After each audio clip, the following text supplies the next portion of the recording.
It's officially the last days of Joann. They're going out of business. We're gonna see what we can get for 90% off.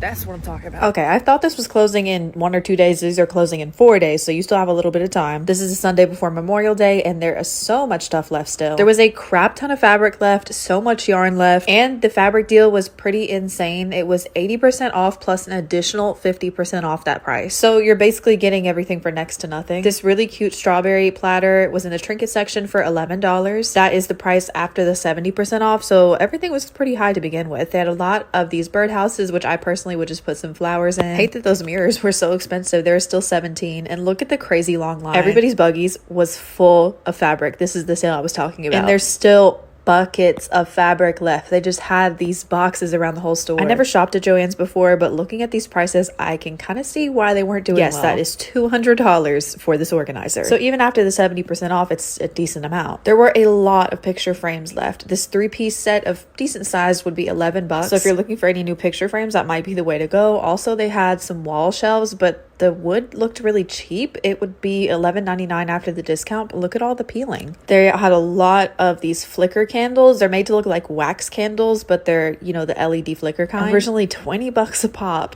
More and more aisles of all the picture frames. They range from about $11 to $17. They had some really big wreaths for $12 a piece. All the flower picks were $2.99, so 70% off of that. That's a pretty good deal. And then all of these stakes were like $60, $70 to begin with, so the deals were not that good. The strawberry collection was about $10 each. The thread was 80% off and buy one get one, so basically like next to nothing. All the floor mats were great. They were $4 and they had such a wide variety left, and that was everything notable. This is the sale. Is it worth it? I think if you love fabric, yes, run.